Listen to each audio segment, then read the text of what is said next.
Será que não existe a proibição para fazer imagens de escultura no Novo Testamento?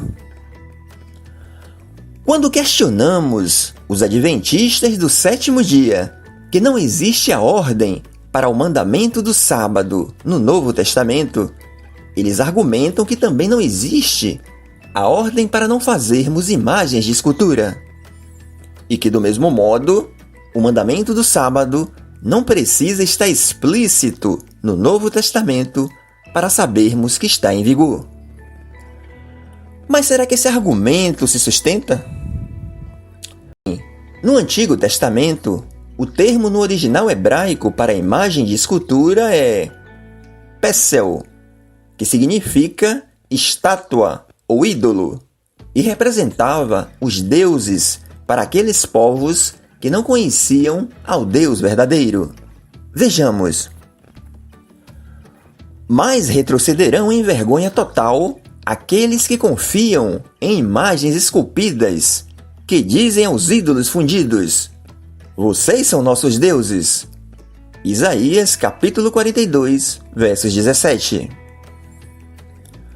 O Senhor nosso Deus proíbe a seu povo a confecção de ídolos. Vejamos. Não terás outros deuses diante de mim. Não farás para ti imagem de escultura, nem alguma semelhança do que há em cima nos céus, nem embaixo na terra, nem nas águas debaixo da terra. Êxodo capítulo 20, versos 3 e 4. Não façam ídolos para vocês, nem levantem imagem de escultura nem coluna, nem ponham pedra com figuras esculpidas na terra de vocês, para se inclinarem diante dela, porque eu sou o Senhor, o Deus de vocês.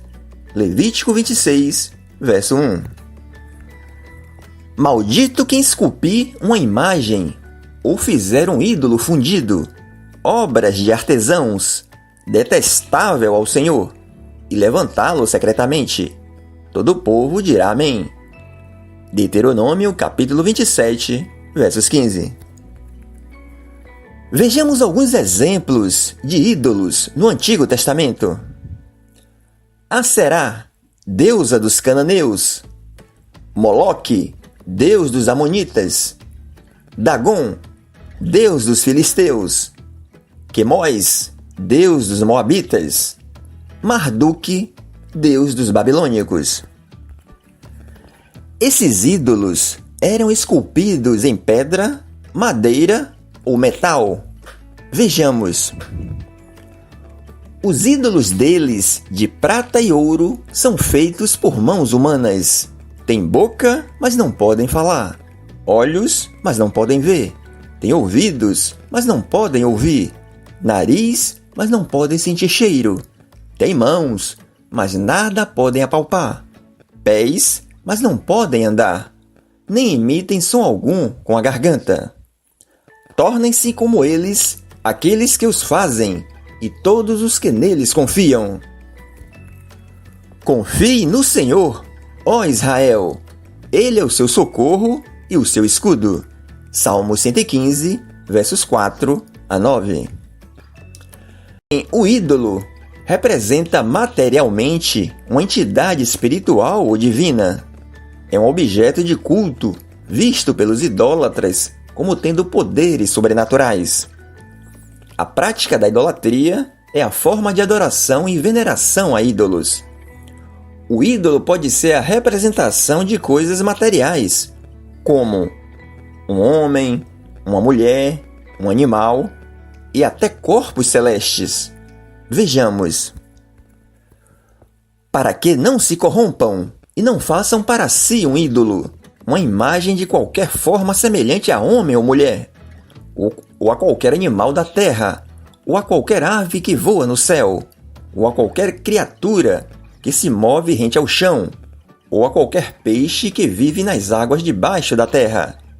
E para que, ao erguerem os olhos ao céu e virem o sol, a lua e as estrelas, todos os corpos celestes, vocês não se desviem e se prostrem diante deles, e prestem culto àquilo que o Senhor, o seu Deus, distribuiu a todos os povos debaixo do céu.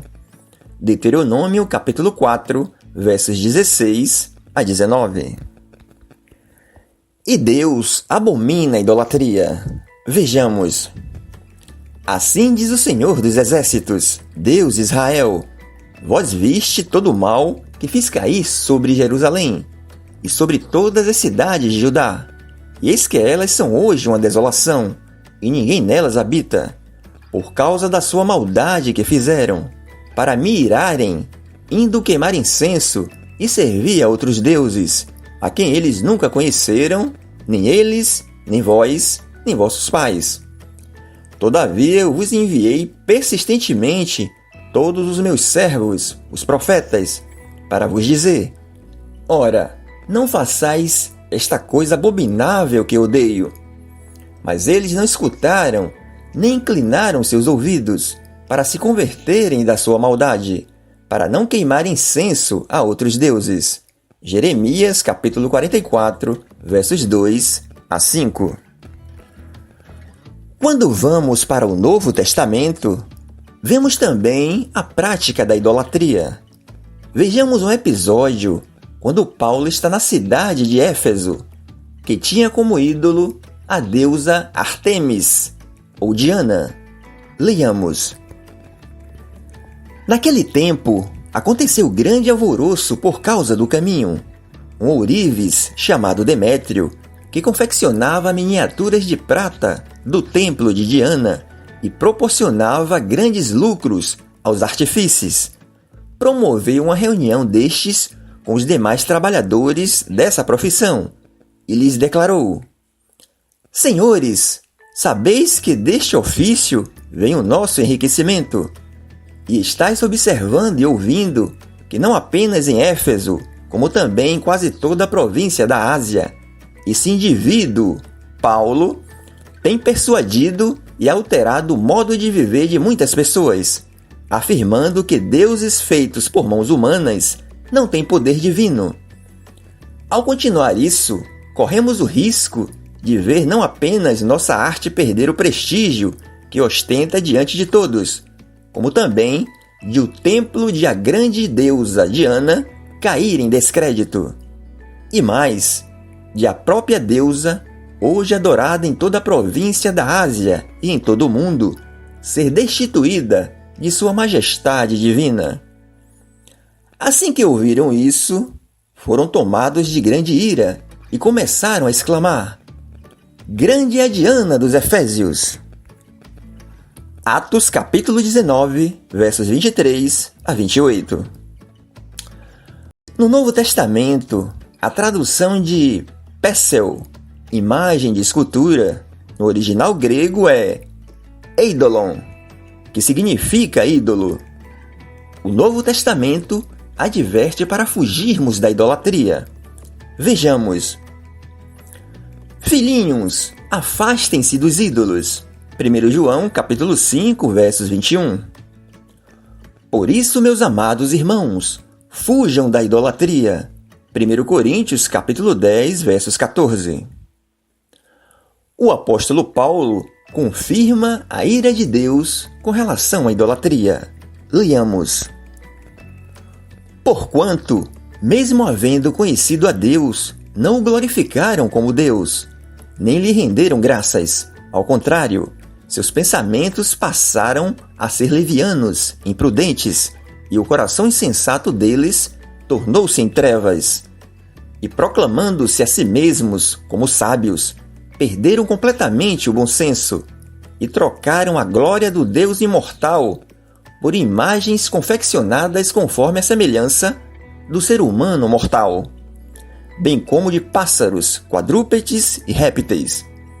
Por esse motivo, Deus entregou tais pessoas à impureza sexual, segundo as vontades pecaminosas do seu coração, para a degradação de seus próprios corpos entre si, porquanto trocaram a verdade de Deus pela mentira, e adoraram objetos e seres criados, em lugar do Criador, que é bendito para sempre. Amém. Romanos capítulo 1, versos 21 a 25. O Senhor Jesus, em Lucas 4, versos 8, diz que devemos adorar somente a Deus. O Novo Testamento deixa claro que os idólatras não herdarão o reino de Deus, conforme 1 Coríntios capítulo 6, versos 10, Apocalipse capítulo 21, verso 8 e Apocalipse capítulo 22, versos 15. Quando a Bíblia usa o termo imagem de escultura e ídolo, está se falando da mesma coisa. São termos sinônimos. Prova disso é que algumas traduções traduzem em Êxodo 20 imagem de escultura por ídolo. Vejamos. Não farás para ti nenhum ídolo, nenhuma imagem de qualquer coisa no céu, na terra ou nas águas debaixo da terra. Não façam ídolos de prata, nem de ouro, para me representarem. Êxodo capítulo 20, versos 4 e 23. A imagem de escultura é a representação física do ídolo. Apesar da imagem de escultura ser a principal representação das práticas idólatras, a idolatria vai muito além do que simplesmente adorar imagens. O Novo Testamento amplia o conceito de idolatria, que é adorar tudo aquilo que não é Deus. Seja essa adoração feita a um falso Deus, à sua imagem, a uma pessoa, ao dinheiro, a qualquer outra coisa, material ou imaterial, que esteja sendo colocada no lugar de Deus. Quando os adventistas dizem que não existe a proibição para fazer imagem de escultura no Novo Testamento, isso não é verdade, pois o Novo Testamento fala do ídolo, que é ainda mais abrangente. A imagem de escultura nada mais é que a representação física do ídolo. Portanto, a tentativa de justificar a não existência da guarda do sábado no Novo Testamento com a não existência da proibição de fazer imagens de escultura não tem fundamento. É um argumento falacioso.